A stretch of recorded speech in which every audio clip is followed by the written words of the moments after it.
Mon exploitation est installée sur la commune de Campagne depuis 2012, sur une SAU aujourd'hui de 140 hectares, avec comme culture du waxy non irrigué, du maïs doux, du petit pois, du haricot vert double culture et du maïs semence. C'est que j'ai une grosse partie de mon sol qui est sable blanc et j'implante donc ces couverts végétaux pour m'aider à augmenter ma matière organique grâce aux résidus des couverts végétaux et après sur certaines parcelles aussi pour limiter mes attaques de nématodes sur maïs ou haricots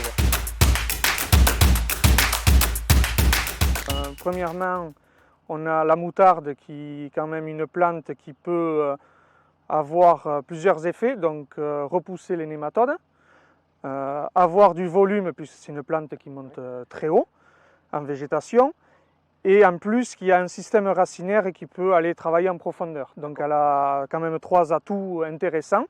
Et après dans ce mélange, on a aussi tout ce qui est captage d'azote, mais à travers le trèfle qu'il y a dedans, qui crée quand même un gros volume de matière en fin de cycle, puisqu'il pousse très vite au printemps. Et tout ceci m'intéresse énormément aujourd'hui. Est-ce que ce mélange correspond à vos attentes en date de semis? Tout à fait. Moi sur l'exploitation, j'ai quasiment la moitié de l'exploitation aujourd'hui qui est libérée à partir du 10 septembre par rapport à mes maïs doux et mes maïs semences. C'est souvent récolté avant cette date. Donc ça me permet d'avoir un couvert qui se développe très vite et très tôt en fin d'année et en début de période de semis et qui peut passer un hiver à l'aise. Et aujourd'hui, on le voit bien avec son développement. À la date qu'on est, il y a peu de couverts qui sont développés comme ça. Donc quand on cherche un volume de matière, il faut semer de bonne heure.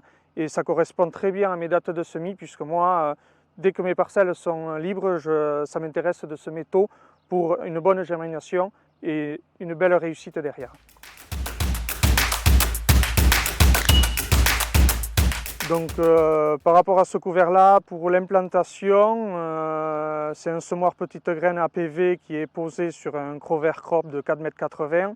Les graines sont propulsées entre le dernier train de disque et devant le rouleau pour être enfouies dans le sol, mais pas trop non plus. Et en faisant ça, ça me permet d'éviter un passage avec un semoir à céréales. Ça s'est très bien passé à la levée. Donc je reconduirai ce système-là. Et destruction, il est prévu destruction Crover Crop, dont j'ai fait un essai hier après-midi sur un aller-retour. Bien sûr, c'est précoce pour moi la destruction, mais je voulais voir quand même un peu déjà comment ça allait se détruire pour prévoir notre système en cas. Et l'essai est très concluant, donc ce sera une destruction mécanique Crover Crop début avril pour des semis maïs ou haricots verts fin avril, début mai. Donc ce sera un couvert que je vais bien sûr renouveler parce qu'il m'intéresse fortement. Il s'est implanté très facilement. Bon, c'est sûr, on a eu des conditions où on pouvait l'implanter avant le 15 octobre et même avant le 1er octobre. Et c'est là où c'est intéressant de pouvoir implanter là, puisqu'on a des journées encore longues et chaudes pour que ça germe vite et bien. Donc je vais le reproduire sur, je pense, autant d'hectares. Sur les mêmes parcelles sûrement.